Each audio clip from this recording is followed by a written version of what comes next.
시청자 여러분 안녕하십니까?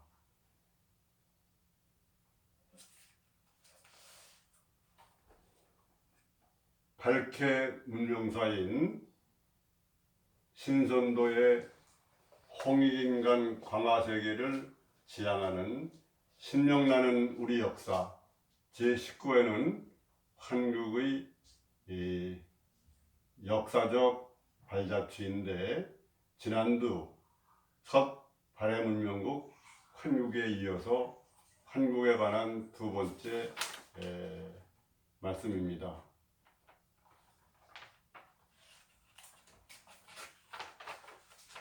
우리 상고사 환단조선 시대를 돌아보면서 중국 요녕성, 하북성, 청해성, 내몽고 자치주, 백두산 지역 등 탐사 기록들을 살펴보겠습니다.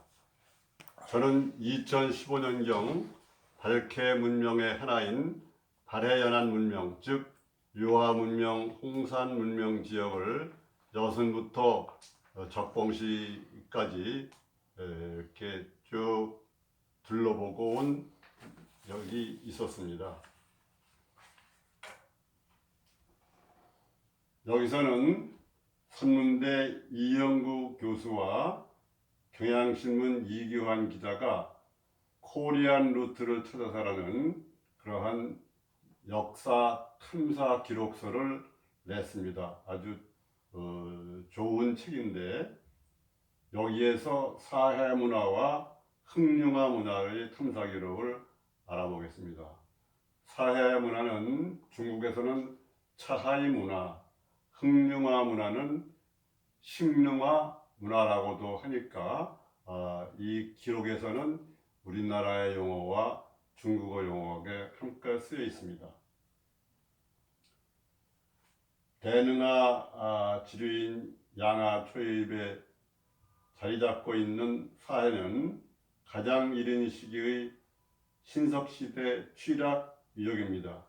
특히 이 지역에는 동이족의 활동 무대인 요소, 요동 등이 있으며 요소 동쪽 구릉지대에는 요소와 요동을 구분하는 의무려 산이 있습니다.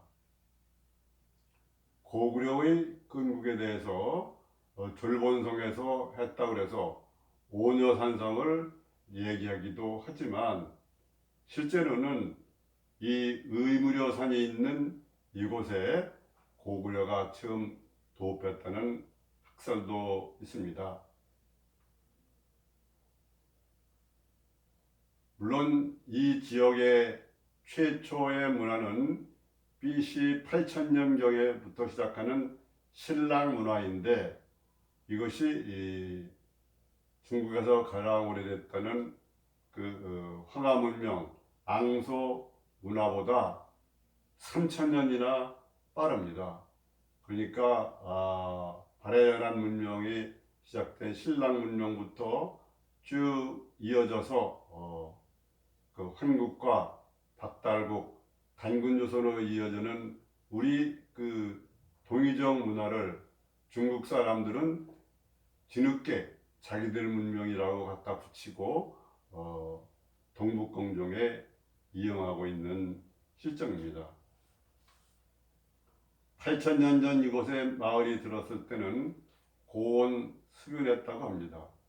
발해만과 대능화, 유화 등 바다와 강이 인간의 삶을 도와주면서 교역로에 구실을 해주고 원시 농경 등 생산 활동에 유리한 개활지가 넓은 사해 지역은 이런 지리적 이점 때문에 중화 제1촌이 될 수 있었습니다. 발굴 결과 55개의 주거지가 확인됐는데 주거지의 면적은 일반적으로 30 내지 50제곱미터 정도이지만 가장 큰 것은 100제곱미터 이상이고 물론 그보다 작은 것도 있지만 이 주거지가 2층일 가능성도 제기되고 있습니다. 그 집의 가운데에는 아궁이가 있고 방 귀퉁이에는 곡식교장고로 수용되는 비교적 크고 불규칙적인 움막이 있습니다.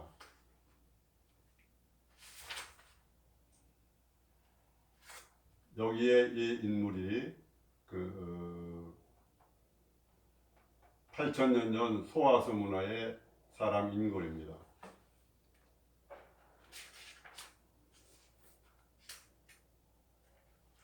그리고 여기에 나오는 이 사진은 그 사해 문화의 옹우특기 사진입니다. 중화제전이라는 사해 마을을 둘러본 탑사단은 서둘러 행장을 꾸렸습니다. 차이에서 서쪽으로 100km 떨어진 식릉화 문화로 가는데, 식릉화는 중화시조 추락이라는 별명이 붙은 것입니다. 식릉화 문화와 차이 문화가 서로 경쟁을 하고 있는 그런 모습이죠. 성과 구가 다르니까요. 식릉화로 가는 길은 멀고도 험했다. 저희가 식릉화 유역입니다. 저 멀리 짙은 황사 사이로 표지석 세리가 어렴풋이 보입니다. 이형구 교수의 얼굴도 붉게 상기되어 있었다. 정말 감회가 무량하네요. 2번이나 이곳 식릉화를 찾아오려고 했지만 다 실패했는데, 마치 성지를 찾은 듯 이 교수의 얼굴에는 경건함이 배어 있었다. 동이가 문명의 새벽을 연 곳, 바로 그곳 차와이와 식릉화를 잇따라 찾은 것이니 그럴 수밖에 없을 것이다. 지금 이 문명은 인류 창세 최고의 발해 문명의 그런 시작지의 하나입니다.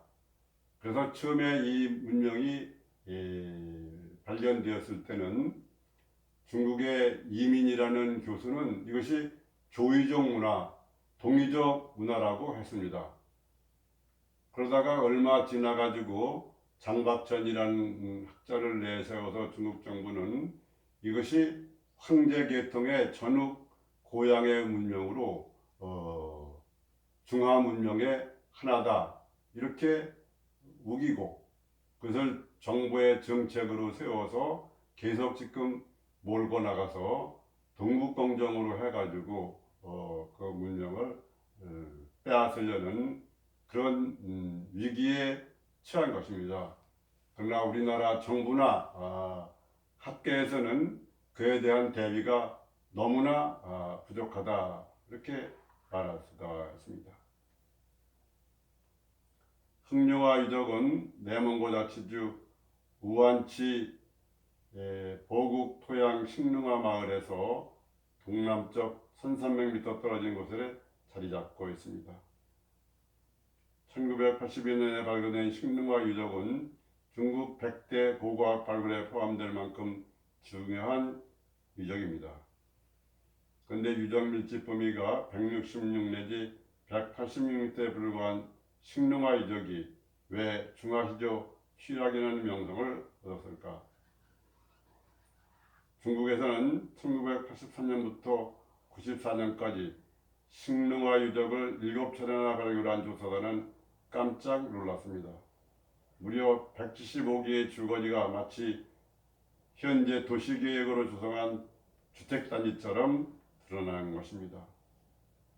중국에서 가장 넓고 보존이 잘 된 4만 제곱미터나 되는 신석기 시대의 대규모 취락은 한호로 보호되고 있었습니다.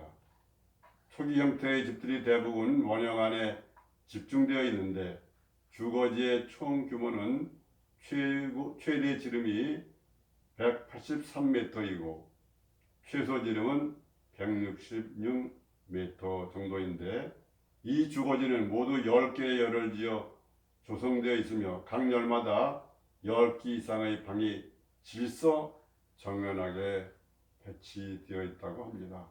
현대의 그런 도시계획이나 아파트 건설계획 이런 거와 비슷한 모양이죠. 이 때문에 중국 학계는 마을 한복판에 있는 이 두 곳을 영도자의 거초로 강조하기도 했으나 또 회의나 원시종교 의식을 거행했던 것으로 보기도 합니다. 8,000년 전의 마을에 벌써 두 개의 시족이 살았을 것으로 봅니다. 갓방에는 취사용구, 생산도구, 식품 저장용 운막까지 있었는데 이는 가정마다 경제적으로 독립해 있었다는 얘기입니다. 이러한 식능화 마을은 제1시족, 제2시족, 제3시족해서 300여 명이 살았던 마을이라고 할 수 있어서 그 하나의 사회 연망이 이루어지고도 했습니다. 사회적을 대표하는 용이나 식능화이족의 특징들을 드러내는 쉬락의 규모 외에도 두 유적에서 동시에 출토된 옥과 정교한 햇살무늬 토기 또는 빗살무늬 토기가 시선을 사로잡았다고 합니다. 확인된 175개의 주거지 가운데 5개는 동해의 문화인 홍산문화 주거지에 위치해 있고 2개는 하가점 하층문화 유적지에 속해 있다고 합니다. 홍산문화와 하가점 하층문화가 식능화 문화의 전통을 그대로 이어갈 성을 보여준다고 하는데 이 하가점 하층문화는 우리나라 선민족 국가 단군 조선의 전기에 해당하는 그러한 문화입니다. 말하자면 단군 조선 전기의 문명인 거지요.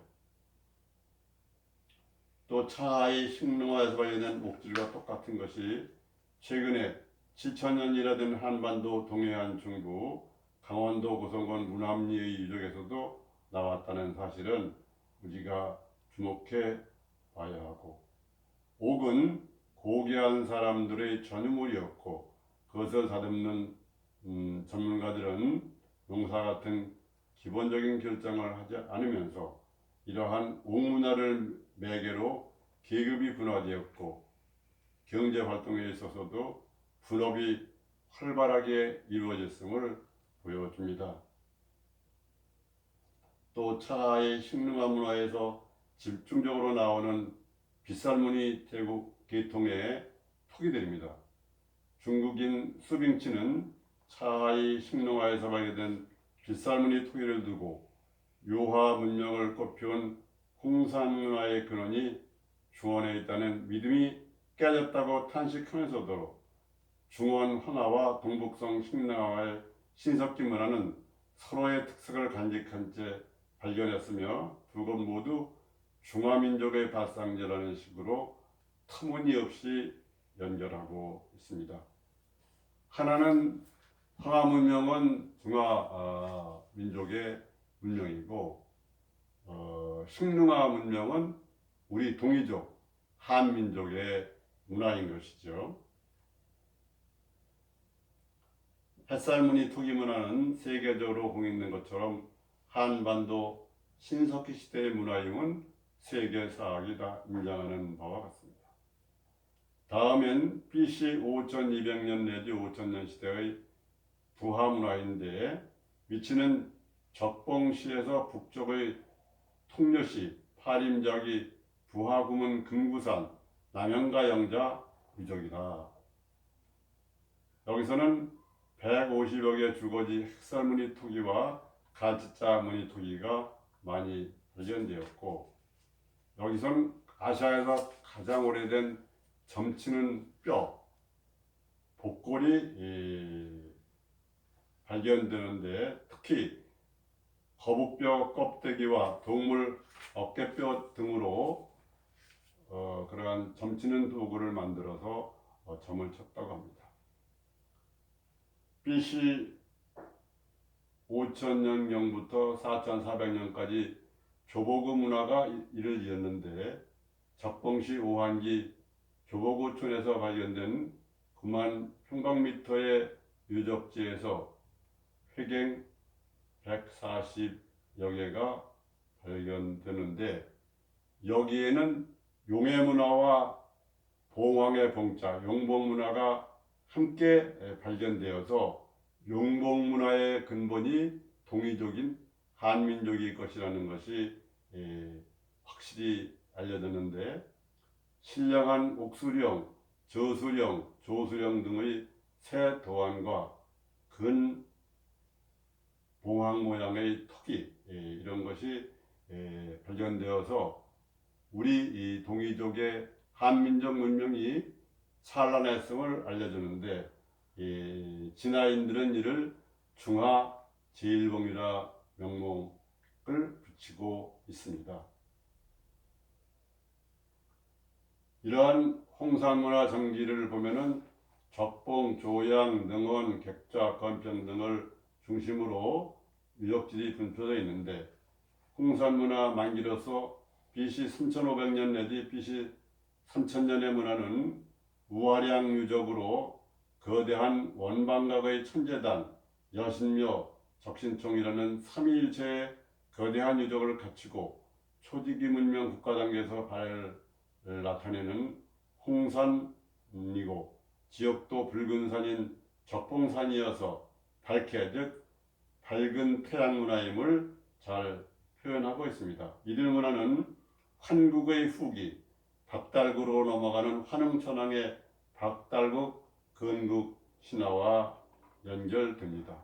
특히 우아량의 그러한 여러 가지 문물은 제가 본 발해연한 문명 가운데 가장 많은 양과 거대함, 또 실려있는 내용, 그것은 환흥천왕과 단군 왕검의 신화에 나오는 고문화 이런 것이 있어서 그대로 우리나라 환단조선 시대를 보는 것과 같았습니다.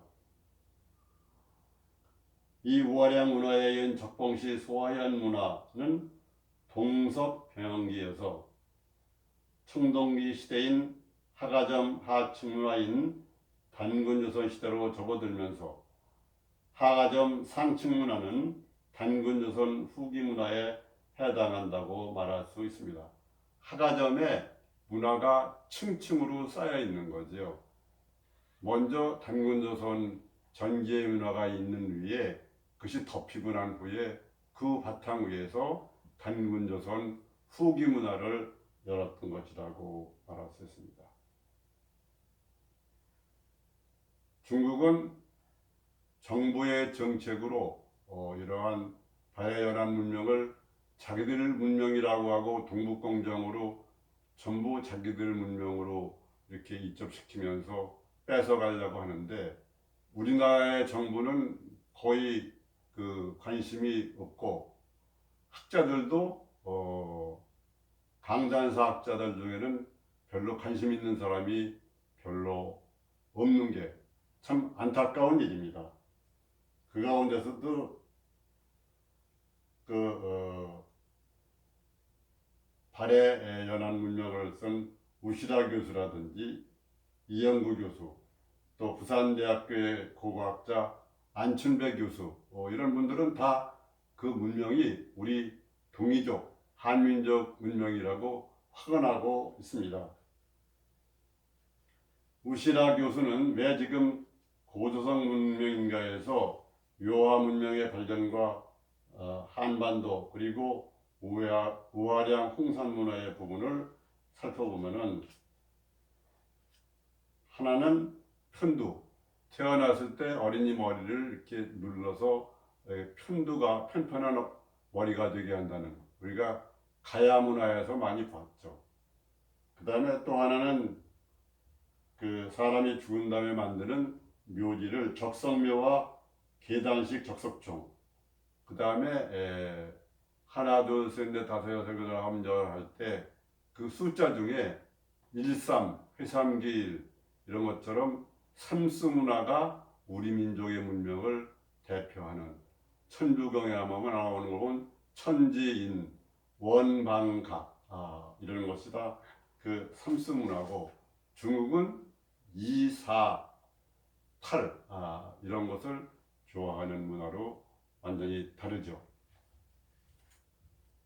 편두는 홍산문화 후기 우아량 유지에서 보이는 두개골을 변형시키는 편두 간섭은 고조선의 후예들이 남마한, 남변한, 남진한, 가야 등지에서도 보입니다.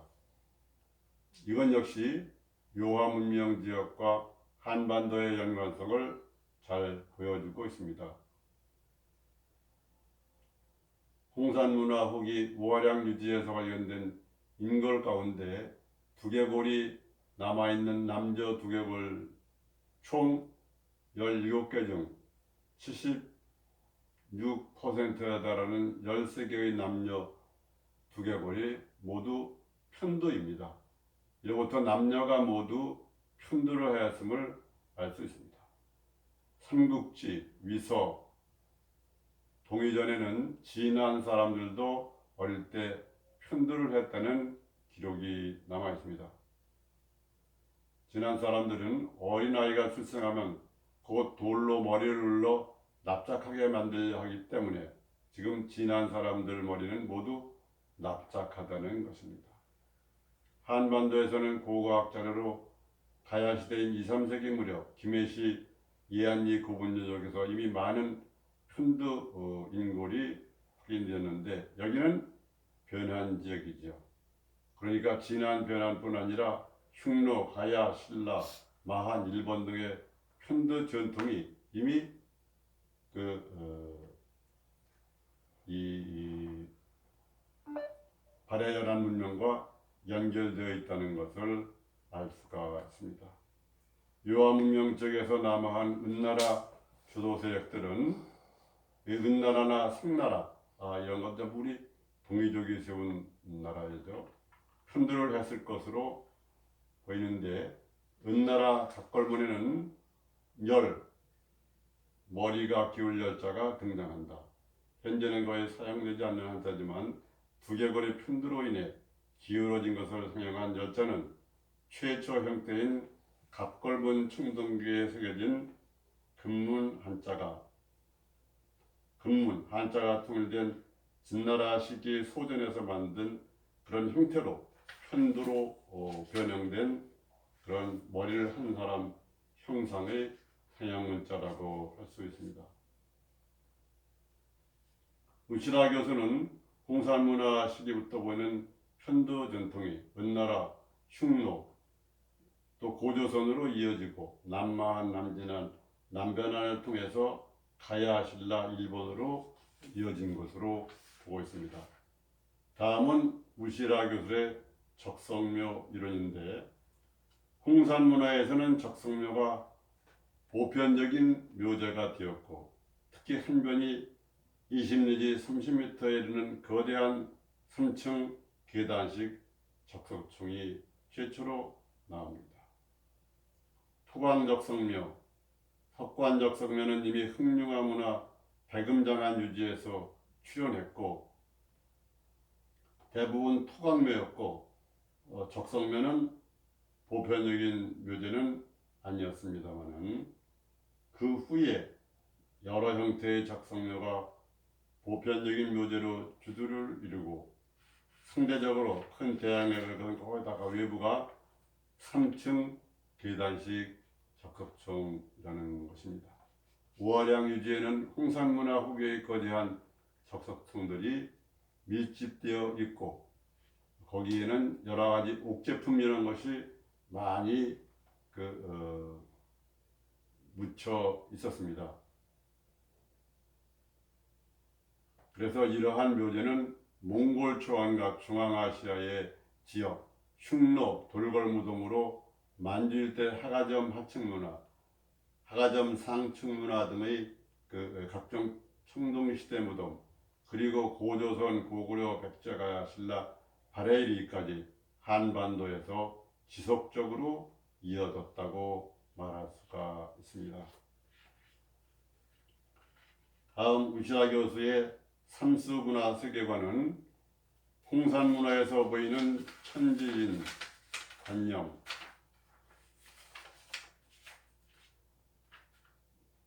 천중의 천지인, 원방각 관념, 성수 삼의 관념, 삼심일체, 회삼기일 이런 것은 모두 우리 문화가 삼수 문화의 세계관으로 홍산 문화나 유화 문명, 발해 연안 문명부터 그런 것이 세계관이 확립되었다고 봅니다.